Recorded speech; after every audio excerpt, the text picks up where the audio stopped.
Este é o podcast do Santa Doroteia, com ideias que te ajudam. Olá, eu sou a Ana Paula, sou psicóloga escolar aqui no Colégio Santa Doroteia.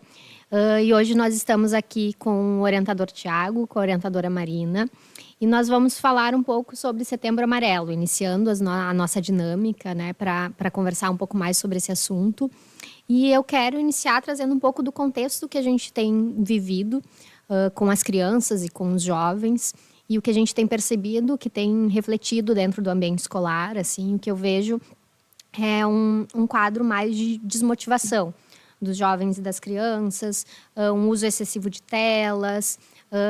Já teve momentos onde fiz roda de conversas com os adolescentes e uma das perguntas é o que faz você, né, sentir prazer, ou o que vocês têm feito no tempo livre. E muitas vezes a resposta vem dormir e usar o celular, né? E isso é um quadro que é preocupante quando a gente fala nesse contexto, né, do Setembro Amarelo, onde a gente pensa na valorização da vida, na motivação.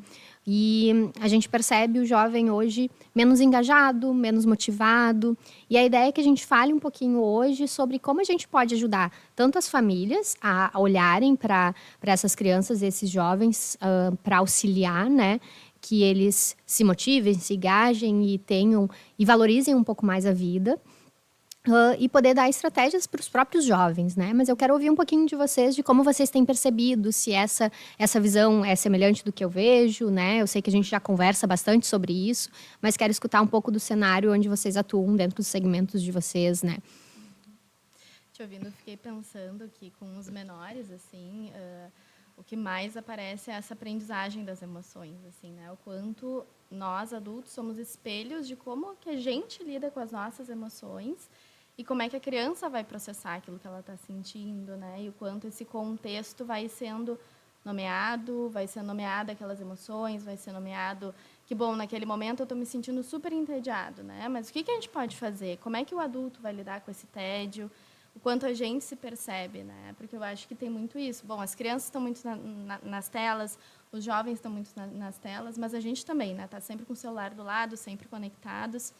E a gente teve recentemente, né, a palestra do Dr. José Paulo, que é pediatra e médico de adolescentes, e ele traz assim, né, o valor dessa conexão, o quanto isso não tem preço, assim, e o quanto passa por nós nos percebermos para a gente poder passar isso implicitamente ali nas nossas ações, assim, né, pensando nas crianças pequenas, assim, né. A Marina traz uma questão bem bacana, né, Ana? Saudando aí o pessoal também que está nos ouvindo e prestigiando, né, esse nosso podcast. A Marina traz uma questão de aprendizagem emocional na primeira infância ou ao longo dos primeiros anos de vida, né? A influência do meio, mas também nós temos um fator neurobiológico super interessante, porque essa regulação emocional, apesar de termos ali um aparato neurobiológico, ela é fruto de um desenvolvimento social, de uma esculturação, de uma lapidação. Ou seja, até que ponto nós estamos conseguindo imprimir, enquanto sociedade, uma educação emocional também para as nossas crianças, né? Que envolve um pouco disso, de poder desenvolver esse autoconhecimento, e a escola tem um papel fundamental nisso, nas nossas ações. Quando a gente fala em projeto de vida, quando a gente fala de propósito, a gente também está trabalhando um pouco disso. Mas a família também tem o seu papel fundamental, que é poder preparar, lapidar, trazer um pouco da cultura de vida no sentido de uma aprendizagem, né? A gente, sob o ponto de vista mais neurobiológico, a gente entende que os primeiros 9 anos de vida envolve ali uma grande janela de oportunidade cerebral para o desenvolvimento desse fator emocional, né? Lógico, por detrás disso tem a motivação. Daí eu me recordo lá no século XX, né, no início do século XX, John Dewey, um importante escritor, psicólogo americano, diz que todo o processo de aprendizagem nasce do desejo. E o desejo a gente pode estar trazendo a motivação, e desejo é uma linha muito tênue, né? Mas todo o processo de aprendizagem nasce do desejo. Depois a gente vai falar um pouquinho mais sobre essas motivações, né? Os tipos de motivação que existem, para a gente poder dissecar um pouquinho mais sobre esse tema. Eu percebo essa questão, né, do desejo, uma sociedade menos desejante. Eu acho que é isso que a gente vive na luta, assim, dentro da escola, de ajudar com que... e vai passar sobre o que o Thiago vai falar sobre motivação, né? Ajudar com que esses jovens sintam mais desejo, com que essas crianças sintam mais desejo, né?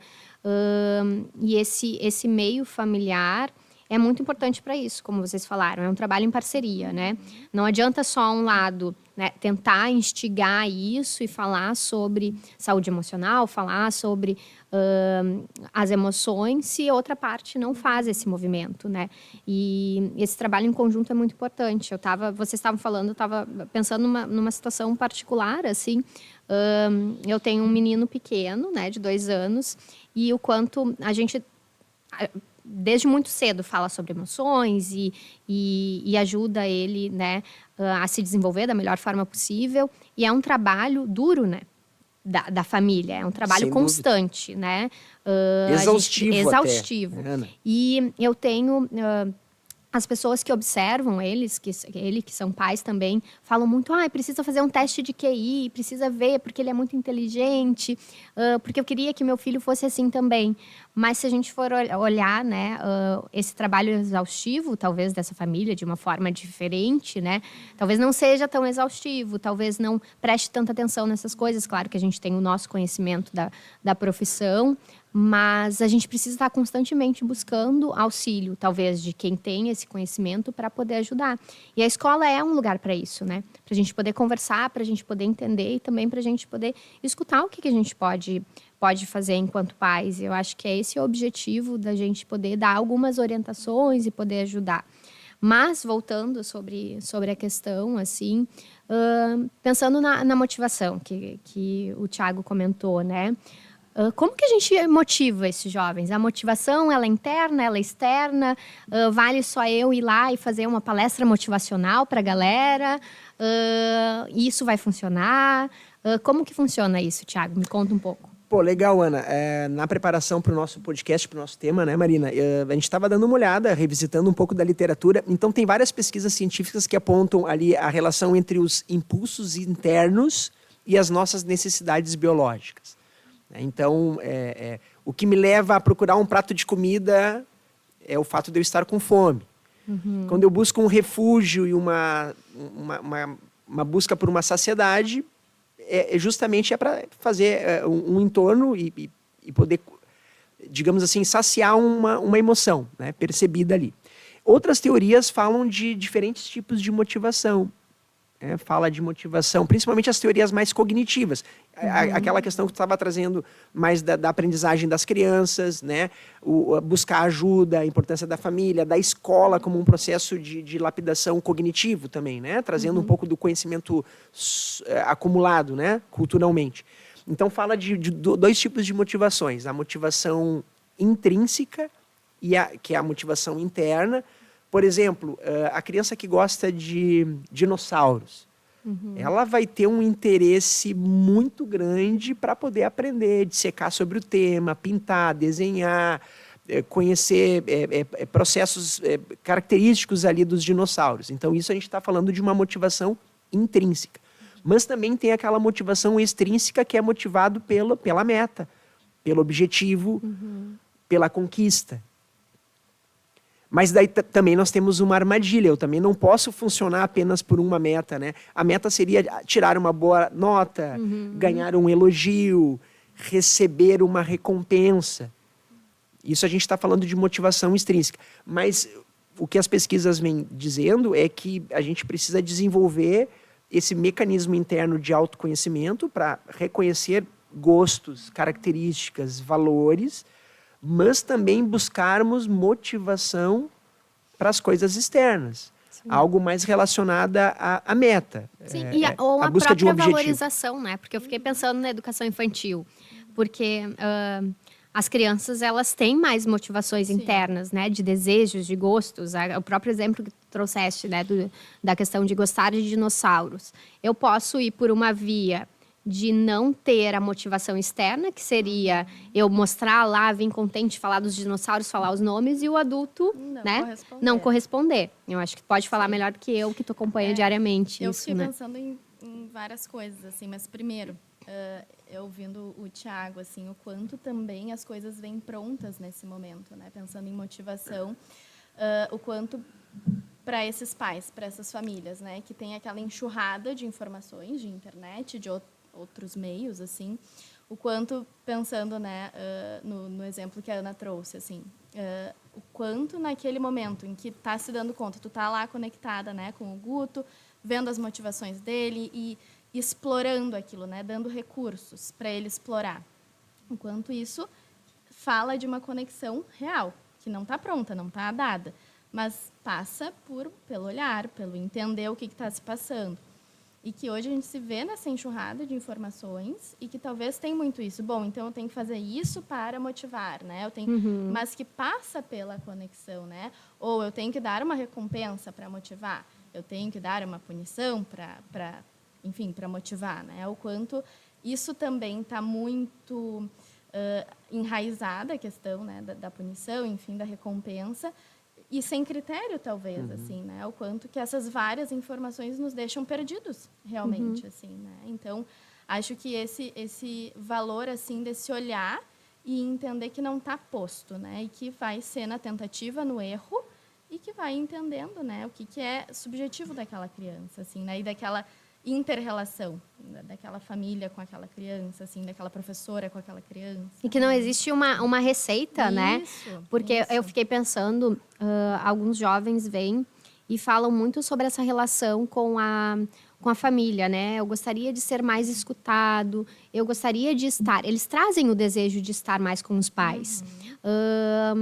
E quando a gente vai conversar com os pais, muitas vezes os pais retornam. Mas a gente sempre está junto. Ele fica no celular, mas o que é esse estar junto? É estar no mesmo ambiente ou estar conectado, né? E como que é essa conversa, né? É uma conversa onde eu escuto para dar uma lição de moral ou é uma conversa de escuta mesmo, né? Uma conversa onde eu realmente quero escutar genuinamente o que o meu filho tem para falar, sem ficar pensando e teorizando o que eu tenho que, né, dizer de volta. Eu acho que é isso que eles falam que sentem falta, dessa escuta real, desse estar perto, né? E essa conexão é algo que tu constrói com o indivíduo. É a conexão que eu vou construir com o Thiago ali, na forma como a gente vai única. conversar. É a construção que eu vou fazer com a Marina. Então, não é um especialista que vai vir e vai dar uma receita. Ele pode falar sobre isso que a gente está falando, né? O que eu preciso prestar atenção. Mas... essa conexão eu vou ir traçando, né, no dia a dia com meu filho, e essa motivação que eu vou dando não é a mesada que eu vou te dar para te fazer o tema, né? É eu, dentro dessa conexão, mostrar a importância que tem o estudo para essa criança, né? A importância que tem isso. Isso é no dia a dia, não é? Eu vou marcar uma reunião semanal para falar sobre isso, né? Desdobrando aquelas dúvidas, né? Aquelas instigações, assim, poder ir instigando aquelas perguntas, as curiosidades, né? Sem sombra de dúvida. Eu só queria resgatar a questão da motivação, né? Eu fiz aqui alguns recortes aqui. Bom, a motivação pode ser entendida assim, como um estado emocional que nos impulsiona a empreender e manter um comportamento a determinado objetivo. É uma predisposição para a ação em uma direção concreta. Motivação é um objetivo. Quando eu falava do perigo da motivação extrínseca, da gente não nutrir uma motivação apenas pela busca de um elogio, de uma boa nota ou de uma recompensa, é porque a gente precisa fazer um corte aqui importante, né? A nossa sociedade, principalmente as últimas gerações, especialmente agora, essa última geração de primeira infância e a geração que a gente está tendo agora dos nossos adolescentes, que se encontram ali a partir dos 12, 13, 14 anos, é uma geração que vem buscando muito sentimento de prazer, saciedade, rápida, né? De resposta rápida, motivado ali por uma produção desenfreada de dopamina. Isso nas redes sociais, no tempo de tela, na rapidez dos processos. E quando a gente fala em motivação extrínseca, a gente precisa pensar que tudo na vida é um processo. 9 meses para nascer, 1 ano para caminhar, 1 ano e pouco para aprender a falar, e todo o processo neurobiológico e construção social e emocional, ela envolve esse processo.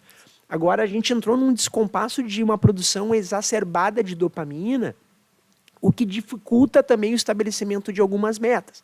Então, qual é a armadilha da gente se basear numa motivação extrínseca baseado apenas por elogios e recompensas curtas? É esquecer o propósito. Esquecer qual é a entrega, o que eu posso ganhar, o que eu posso entregar para a sociedade a partir de uma motivação social, de um propósito meu de vida. Então, da gente poder também ter na base familiar e na escola momentos da gente poder pensar um pouquinho mais sobre isso, né? Daí a gente vai entrar na questão do propósito. Né? Então, tem uma pesquisa de Harvard que é bem bacana sobre propósito, que fala que o propósito de vida e a atividade física, um desenvolve, um acaba sendo potência para o outro. Né? Então, tanto o propósito de vida para quem vai iniciar uma atividade física e tanto a atividade física direcionada ao propósito, um faz aumentar a taxa do outro. Né? O que eu estou querendo dizer com isso? Já trazendo um tema também, né, Marina e Ana, para a nossa pauta. A atividade física ele é um fator essencialmente motivador. Né? E, enfim, acho que a pediatria vem falando nisso, a neurologia vem falando, inúmeras pesquisas vêm trazendo que essa questão da atividade física, desenvolvimento também motivacional, para o desenvolvimento da maturidade, do autoconhecimento, é um fator super importante de proteção, de saúde mental. Né? Pô, a gente está em Setembro Amarelo, falando sobre a prevenção, né? a doenças mentais, a comportamentos ansiogênicos, depressivos.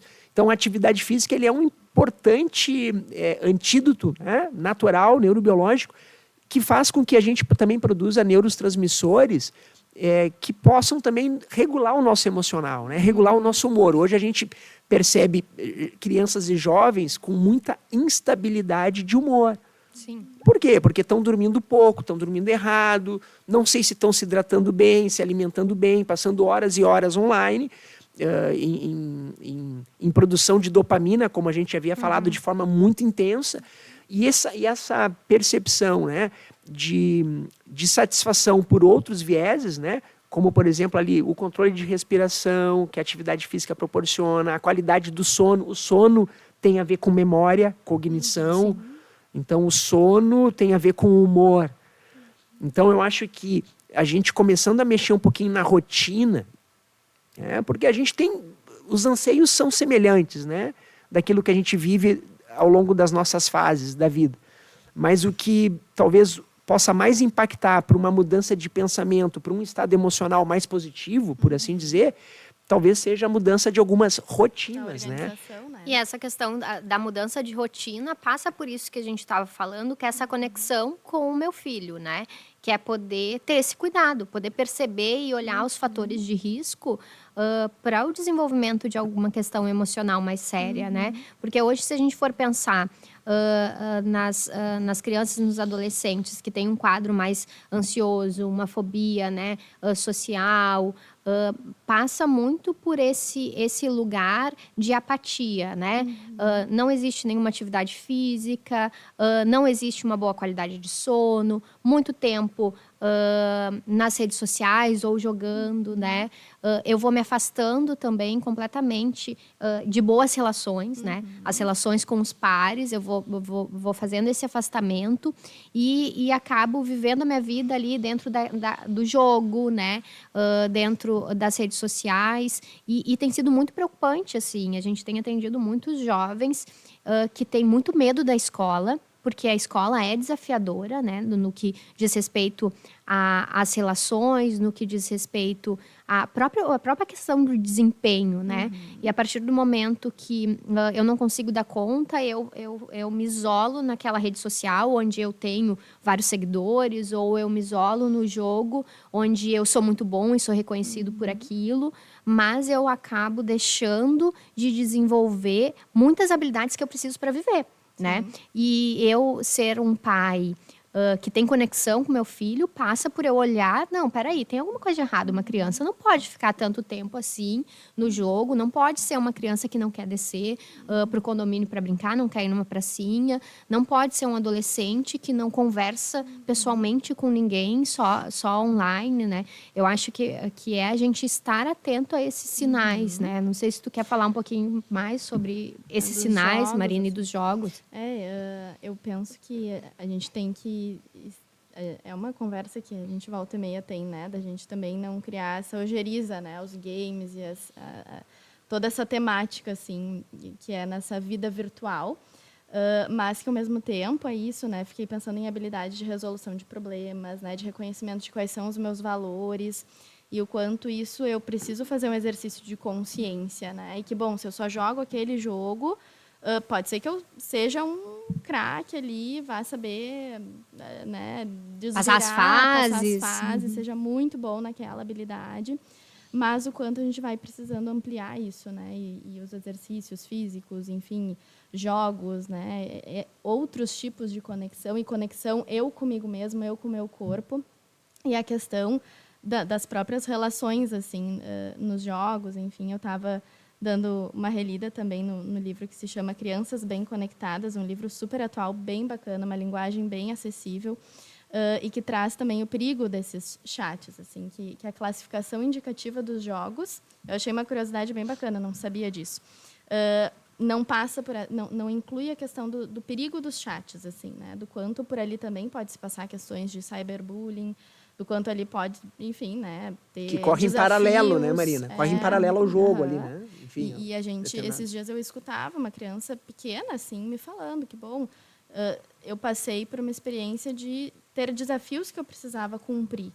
E uma criança com muito medo, né, daquilo ali que ela tinha vivenciado, assim, né, e que estava com medo de ir para casa, porque sabia que em casa ela ia ter aquele jogo, e no jogo ela ia vivenciar essa situação de desafios, de etapas, que se não tivesse concluído o desafio, teria uma consequência, assim, né? Então, e que não era o desafio do jogo, era um desafio do chat que alguém estava propondo para ela. Exatamente. Né? Então, prestar atenção também na classificação indicativa, ela não quer dizer o todo do jogo, ela é importante, mas o que está se passando naquela conversa? Isso não vai estar dentro da classificação indicativa, assim, né? Então, sim.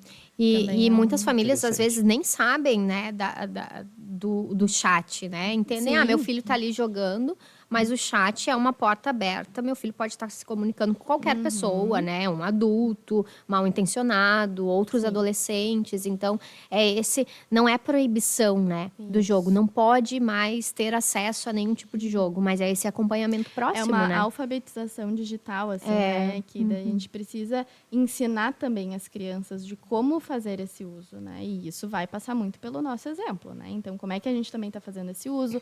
Como é que a gente pode ir ensinando que cuidado se tem que ter, né? Senhas, enfim, as coisas mais básicas que a gente acha que, né, tá batido, mas não, são coisas óbvias que vão precisando ser construídas, porque às vezes a senha do meu celular, o Beltrano, o Ciclano, todo mundo sabe a senha do meu celular, e aí se perde também essa privacidade, assim, né? O que é do privado, assim, realmente. E né? essa questão do que é do privado, assim, não sei se tu percebe, Tiago, na adolescência é uma dúvida muito grande dos pais, né? Tá, mas agora meu filho está entrando na adolescência. Eu não posso ficar mexendo no celular dele, porque tem as conversas privadas, então eu acabo fazendo escondido. Mas existe uma construção que a gente pode fazer enquanto família para não chegar nesse ponto de ter que olhar escondido ou invadir a privacidade, né? Sem sombra de dúvida, Ana. A questão familiar, acho que é super importante, é fundamental, tema central aqui também na nossa pauta, que é a construção do lastro. Né? Quando a gente fala em propósito de vida, esse propósito ele não nasce da noite para o dia. Ele é uma experiência de sociedade. A sociedade, eu entendo que inicia no seio familiar. É na família que se dá os primeiros ensinamentos, os primeiros passos, as bases, os processos de segurança, a confiança construída na relação sólida. Quanto mais sólida for essa relação da família nesse processo grupal, nessa pequena aldeia, mais fácil a gente vai conseguir. Fácil, eu estou sendo poético, né? Mas talvez menos difícil serão as travessias. Porque a vida, ela biologicamente, ela tem a sua agressividade, né? O próprio ato de nascer é um processo de uma agressividade neurobiológica, né? A saída, depois dos 9 meses, enfim. Mas em todos os processos de vida, essa questão da família, dos processos construídos, eles vão ser super importantes. Então, essa relação de confiança, de carinho, de sentido, de tempo, e às vezes não é o excesso do tempo, mas é o tempo dedicado. Já dizia o Pequeno Príncipe, né? O tempo dedicado ao cuidado da rosa. Como é que está sendo esse tempo? Trazendo um pouquinho daquilo que tu me falaste, porque os jovens eles têm uma percepção de que muitas vezes a família poderia estar mais conectada. Sim, que percepção que vai formando de si também, com base nisso, né? Exatamente. Sim, porque é nisso que eu vou construir também a questão da autoestima. E a autoestima está completamente impactada nas situações que a gente vivencia, de bullying, né? Da própria ideação suicida, né? Então, a gente poder olhar para esse processo, como tu disse, não significa que não vão acontecer os problemas. Eles vão acontecer, mas desde a primeira infância, se eu vou trabalhando essas questões e essa conexão, eu vou ajudando essa criança, esse jovem, esse adulto a ter mais habilidades para lidar com esses problemas que virão, né? Não é uma vida sem problemas. São problemas que vão aparecer, são conflitos e dificuldades que vão aparecer, mas eu vou ter mais habilidade. E é isso que muitas vezes a gente vê o jovem, um pouco aparece um problema e eu desmorono porque eu não construí nenhuma ferramenta para poder lidar com aquilo, né? E o cérebro é muito interessante, né? Falando de... Enfim, a gente está falando sobre motivações, sobre processo de autorregulação, um pouco, né? E Marina, mas o nosso cérebro, ele é ávido pela sensação de saciedade e de prazer. Né? Neurobiologicamente, a gente gosta de sombra e água fresca. Isso vale para todas as idades, especialmente ali nessa faixa etária de infância. Bom, a primeira infância tem um período que é essencialmente regido pela sensação de prazer. Né? Aquela parte que a criança faz birra, é porque ela tá na zona de conforto e que está agarrada com aquilo que os objetos, tudo aquilo que ela acha muito importante. O jovem também acha os seus recursos, a sua fonte, né, de prazer. Mas é importante a gente investir em outros processos. Sim. Agora me recordo de uma pesquisa britânica da década passada que fala muito da experiência de reservas neuronais, né? Falando dessa capacidade plástica que o cérebro tem para o desenvolvimento de determinadas funções. Funções neurocognitivas relacionadas à linguagem, memória, música, teatro, dança, funções matemáticas, funções de autoconhecimento, autoentendimento e sentido. Então, essa pesquisa buscou entender por que certas pessoas não desenvolviam doenças neurológicas degenerativas, do tipo Alzheimer, por exemplo, e outras pessoas desenvolviam mais tarde ou não chegavam a desenvolver. E a pesquisa britânica foi bem interessante porque apontou 3 fatores de proteção que eu acho que não vale apenas para a vida adulta, mas vale nesse processo de construção, que é um processo de vida, que isso inicia lá na primeira infância, né? Lá do nascimento e vai possibilitando que nós desenvolvamos esculturas, né? Lapidações cerebrais, conexões. Repertório, Marina. E traz 3 fatores de proteção, né? Que eu acho que eu deixaria assim como uma mensagem importante assim na nossa conversa, ao meu ver. Primeira coisa, atividade física é um fator protetivo, né? Isso vale para todas as idades. Então, corpo e movimento, né? O corpo, nós nascemos para o movimento. Então, qualquer atividade motora vai possibilitar oxigenação cerebral, autoconhecimento corporal, enfrentamento de dificuldades e assim por diante, né? Se desafiar. Além de ser um produtor de substâncias e neurotransmissores muito favoráveis para a sensação de prazer também, né? Por um outro caminho, né? Sentido da vida. A descoberta do sentido da vida e do propósito faz com que a gente olhe para o horizonte e encontre um referencial seguro para seguir. Né? Buscar um objetivo, ter um propósito na tua vida, no teu ano, dar sentido àquilo que se faz. E terceiro, a questão da sociedade, de manter relações saudáveis com as pessoas. Poder dar risada, poder ter alguém para chorar, alguém para compartilhar, alguém para contar uma história, alguém para te ouvir, alguém para conversar. Então, essa tríade, os pesquisadores chegaram ao entendimento de que são fatores de saúde mental. Sim. Né? Então, vamos lá, sentido da vida, vínculo social e a atividade motora, mexer o corpo. Então, talvez ali para os nossos jovens, a gente atende muitas famílias, Marina e Ana, e eu recomendo, né? Eu sempre digo assim, como é que está a atividade extraescolar do teu filho?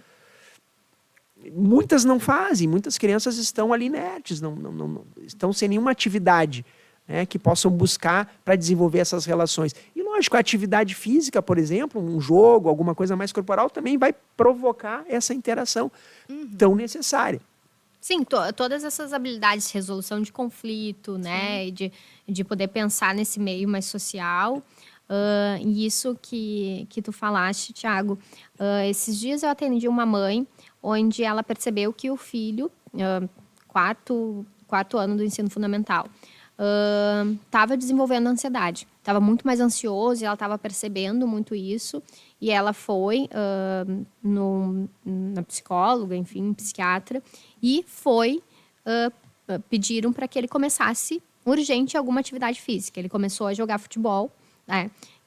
E hoje ele joga até num clube, né? Descobriu, né, uma paixão pelo futebol e uma grande habilidade. E todos os sintomas, né, de ansiedade que ele tinha desapareceram. O que eu digo com isso não é... a terapia, né, não é válida. Na verdade, muito pelo contrário. Eu conseguir unir as duas coisas é muito importante, né? Eu poder olhar também para isso, mas o quanto a atividade física ela é importante nesses contextos, né? Tanto que quando a gente olha nos grupos, né, a gente sabe que a escola é dividida entre vários grupos, aqueles que só jogam videogame, aqueles que são os jogadores de futebol, de vôlei, de basquete. O índice de questões emocionais, né, como depressão, ansiedade, nesses grupos que praticam esporte é muito mais baixo do que o grupo que só joga videogame, né? Não que eu não possa intercalar as duas coisas, mas quando eu fico só num meio ali, a chance de eu desenvolver alguma questão de saúde mental é muito maior, né? Atividade física eleva os nossos propósitos, né? Potencializa os propósitos e vice-versa, né? Então, acho que tem essa relação super importante. Algo que a gente não abordou aqui, que é super importante e renderia talvez um outro capítulo do nosso podcast, é a importância da gente se abrir para o sagrado.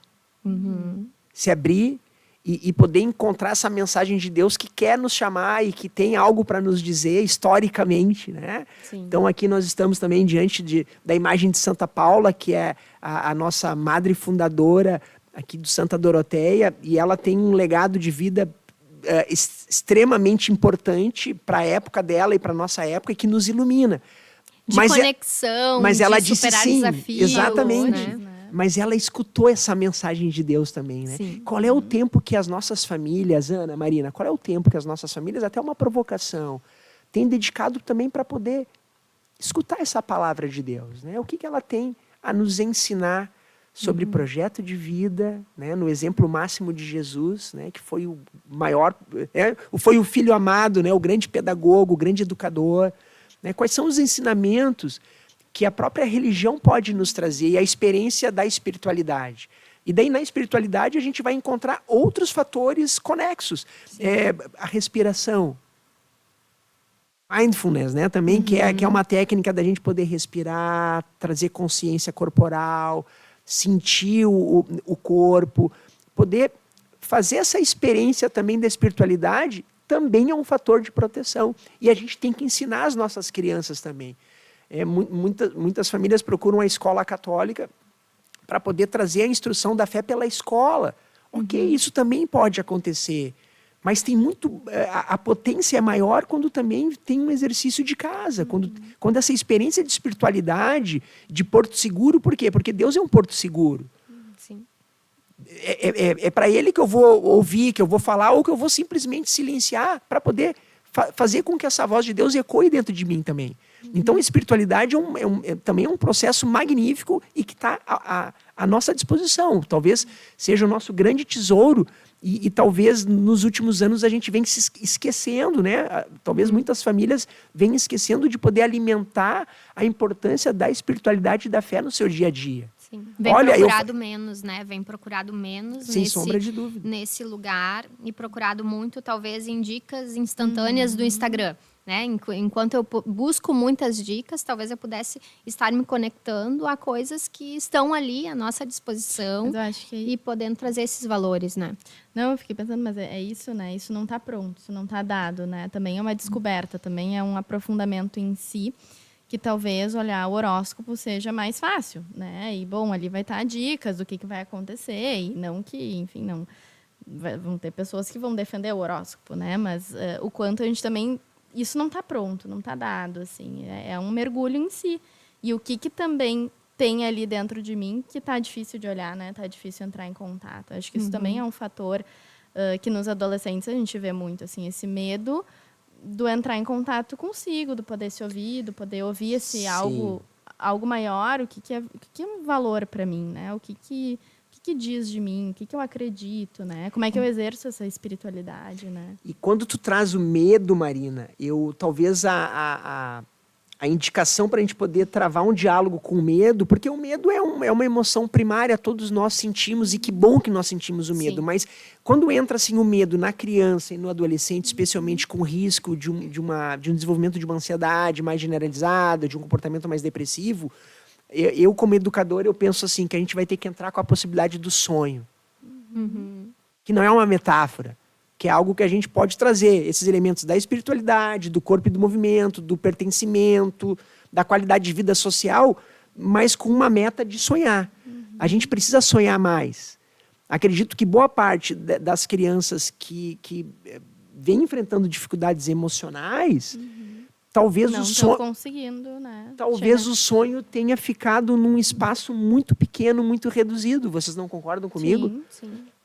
Então, a gente poder alimentar... falar sobre o medo também, né? Sem sombra de dúvida. Vou falar sobre o medo para abrir espaço para o sonhar, né? Para se conectar com essas outras possibilidades. Porque eu penso... Eles querem, né? Eles querem falar sobre essas questões, assim. Se a gente for pensar na mostra científica da escola, por exemplo, o que tem de crianças pensando no ensino fundamental, trabalhando sobre as emoções, né? Querendo saber um pouco mais sobre as emoções e fazendo perguntas até complexas sobre isso. Os adolescentes... Boa parte dos trabalhos da mostra científica tem a ver com saúde mental. Eles querem, né? A gente precisa dar esses espaços, porque eles mesmos já estão percebendo que a gente precisa falar mais sobre isso, né? E estarmos atentos e ajudar lá como o dinossauro, né? Dar vazão para isso, vai ser muito importante, né? Sim. Perfeito. Bom, agora pensando, né, em todas essas questões, não é fácil, né? A gente está aqui debatendo vários fatores que a gente precisa dar atenção e que a gente precisa desenvolver mais. Não é simples, a gente sabe que é aquele trabalho árduo, né? Em parceria, né? A gente não está jogando que é tudo para a família, mas é na família que começa, a escola vai dar essa continuidade ou vai dar essas orientações, né? Porque pode acontecer de eu não saber para onde ir e eu poder buscar na escola, né? Orientações para isso, assim.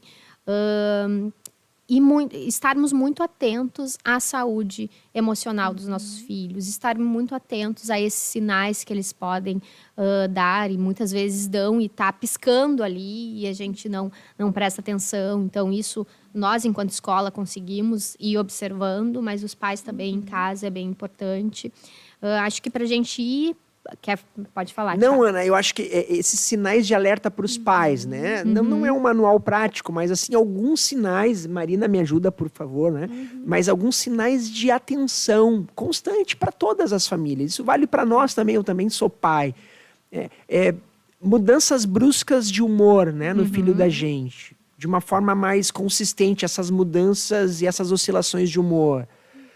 Sono em excesso. Mudanças comportamentais. Olha, meu filho mudou repentinamente agora em termos de comportamentos. Então, são sinais super importantes para nós estarmos atentos. Afastamento social, né? Não querer ir para a escola. A criança que parou de gostar do dinossauro, né?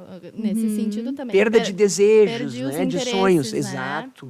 Sim, eu gostava de tocar algum instrumento musical, simplesmente. Era né, o desejo, eu fazia, aquilo some, né? E outra, né, gurias? Se a criança, os pais às vezes dizem, eu não consigo tirar meu filho do celular ou dos jogos, enfim. Bom, daí é uma provocação que vale para mim como pai. Então é porque eu não estou conseguindo estabelecer programas legais. Eu não estou conseguindo promover um outro lado. Né? Daí também eu tenho que colocar a mão na massa e assim, bom, o que a gente pode fazer de programa legal também, né? Porque daí envolve a minha ação também como pai, como educador e assim por diante, né? Para promover, criar situações de aprendizagem. O nosso cérebro adora aprender coisas novas. Sim. E às vezes a gente se esquece e cai numa rotina de comodismo, de conforto. Então a gente tem que desacomodar as nossas crianças. Sim. Mas para isso, o adulto tem que se desacomodar primeiro. Exatamente. E que é o mais, talvez o maior desafio é esse adulto conseguir desacomodar e encontrar tempo, né, diante da rotina. Mas sim, ser pai, ser mãe é mais um trabalho e a gente precisa fazer. Se a gente quer vai recarregar pessoas saudáveis, todos ali, né? Vai recarregar o pai, vai recarregar a mãe, que também tiveram um dia difícil, corrido, né? E vai, consequentemente, auxiliar na criança e no adolescente. Enfim. A infância e a adolescência é um período tão rico, mas tão rico que passa tão rápido. E que é a oportunidade, talvez, dos pais vivenciarem até a sua própria infância, elaborarem situações que daqui a pouco ficaram ali, meio que no meio do caminho, uma oportunidade de elaborar com seus filhos, né? Então, quanto mais nós pudermos estar conectados, né? Eu acho que isso, o termo assim seria as conexões, né, da família com a criança. Provavelmente melhor será a condução dessa criança e o desenvolvimento emocional no seu processo de histórico vital também. Né? Com certeza. E se eu estou com muita dificuldade de fazer isso, ou estou percebendo esses sinais que vocês falaram, é importante que a gente busque ajuda, né? Existem vários meios. Bom, se eu não sei qual é o caminho, né? Buscar a escola, se eu tenho um profissional de confiança, né? Buscar um psicólogo. A terapia, ela nunca vai fazer mal, ela sempre vai fazer bem. Sem Então, mas eu não tenho um problema, não percebo que é um problema tão sério para buscar apoio emocional. Não precisa nem ser um problema, não né? Precisa deixar chegar não nesse ponto, precisa chegar né? nesse ponto. Então, ter esse espaço, se eu não estou conseguindo ter esse espaço de diálogo, ter um outro espaço onde essa criança, esse adolescente vai ter de conforto, vai ter para poder falar, né? Então, buscar essas redes de apoio é bem importante, porque enquanto pais a gente não sabe tudo. E por isso que existem outros especialistas com diferentes saberes que podem auxiliar a gente ir construindo essa caminhada, né? O importante é eu não ir empurrando com a barriga, assim, e deixando passar. Não, acho que tá tudo bem, até eu chegar no momento onde eu tenho uma situação muito grave lá na adolescência, né? E que vai ser muito mais difícil contornar, né? E eu acho que é um desafio isso, né? Porque a gente está tão inserido nas coisas que a gente vive, que às vezes quando vem um olhar de fora, olha, vamos prestar mais atenção aqui, né? Às vezes a família pode se surpreender também. Nossa, mas como assim? Não percebi, né? E aí vem outros sentimentos aliados àquilo. Mas o quanto é isso que a Ana estava trazendo, né? Às vezes, quando a gente está tão misturado ali naquela situação, vai ser mais difícil. Então, esse olhar da escola como essa rede de apoio, esse suporte, para também poder ir sinalizando algumas coisas, né? Então, acho que eles passam muito tempo aqui, né? Então, também é uma... Ana, uma pergunta aqui para sair no corte agora, né? E qual a importância da validação do estado emocional da criança, né? Como é que a gente pode qualificar esse processo em casa, de validar esse estado emocional no dia a dia? Como é que a gente pode criar essas situações que favoreçam a criança falar da sua emocionalidade em casa? Como é que a gente pode pensar nisso, assim, pensando assim para pai e para mãe que está nos ouvindo, enfim? Isso começa desde muito cedo, né? Desde quando a criança nem fala ainda. Então, eu vou falar sobre as emoções, eu vou, pensando na criança pequena, no bebê, eu vou começar a nomear essas emoções. As emoções precisam estar presentes.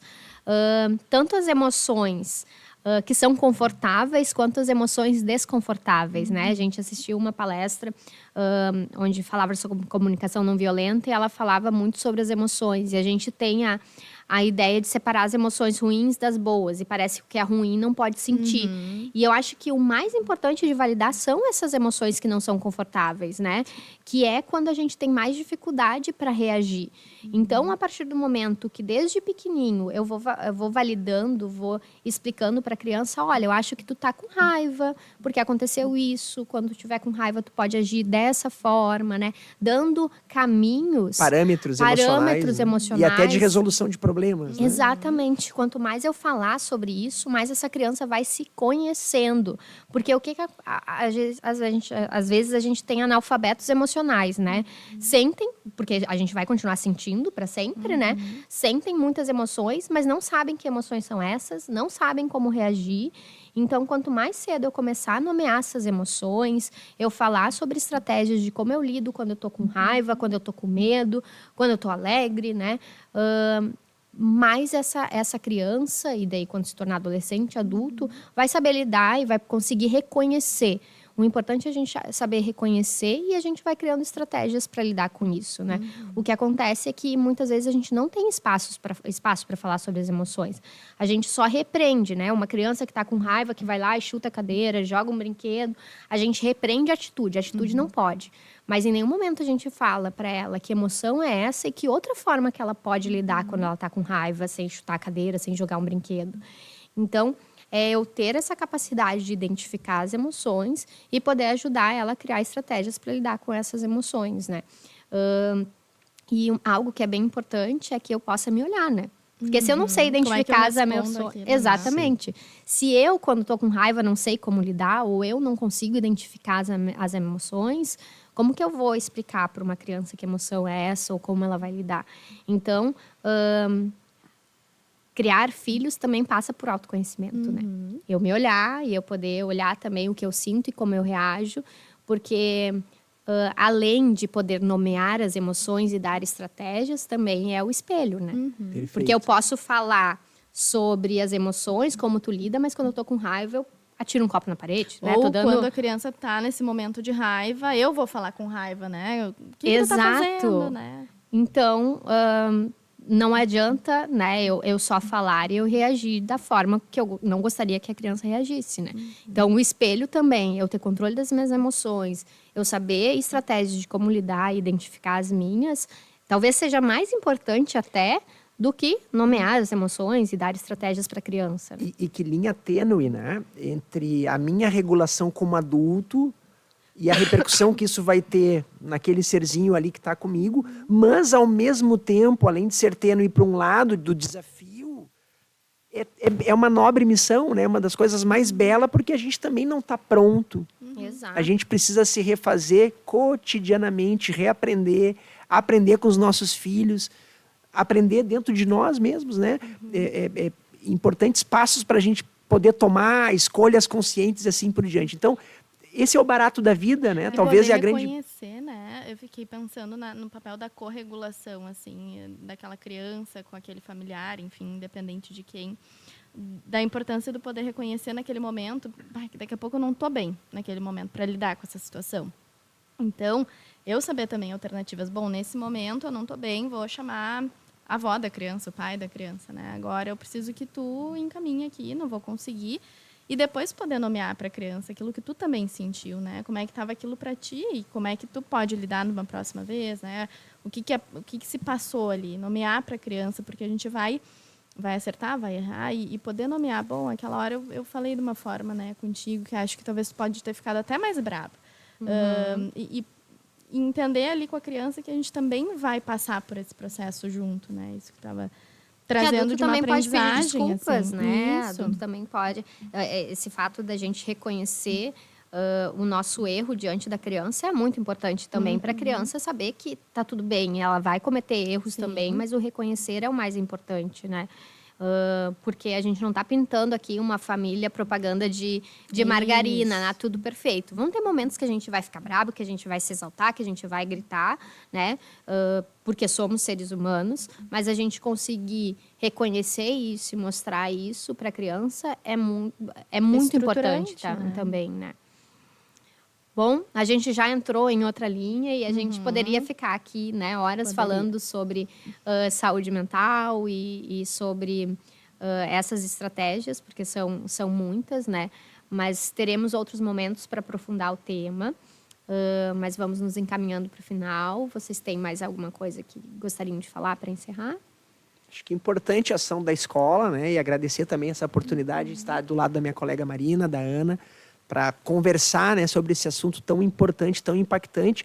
E eu vou deixar uma mensagem de que a gente consiga sempre preservar os nossos sonhos, né? Que a gente consiga colocar essa sementinha do propósito, dos bons sentimentos e da gente buscar o sentido na vida, naquilo que a gente faz. Essa mensagem, ela necessita ser construída com as nossas crianças, mas nunca esquecendo do amor, né? O amor é o ponto de partida. E nós temos ali um Deus super amoroso que nos dá esse caminho, que nos mostra e que nos faz, assim, também abrir o nosso coração para essa experiência única que é a nossa vida. Bom, eu também gostaria de agradecer esse momento, né, essa troca que é sempre rica com os colegas. E sempre acho que é importante, né, reforçar que nosso papel aqui enquanto escola é sempre poder estar abertos assim, para esses diálogos, para essas trocas com as famílias. Então, acho que isso também, essa participação nessa criação, nesse desenvolvimento também passa por aí, né? Por essa relação boa aí que a gente possa criar. Que essas conexões não sejam só, né, entre os pais e os filhos, mas também entre escola e família, porque é a partir dessas conexões que a gente vai conseguir ajudar essas crianças e esses adolescentes a se desenvolverem de uma forma saudável, com desejos, com sonhos, né, com mais habilidades para lidarem com as situações que vão aparecendo na vida, que a gente sabe que aparecem, né. Agradeço a participação de vocês, sempre é muito bom a gente ter esses momentos para sentar e trocar e falar sobre um tema tão importante, né, dentro da nossa sociedade. Então, muito obrigada e até logo. Obrigada. Até mais. Até mais.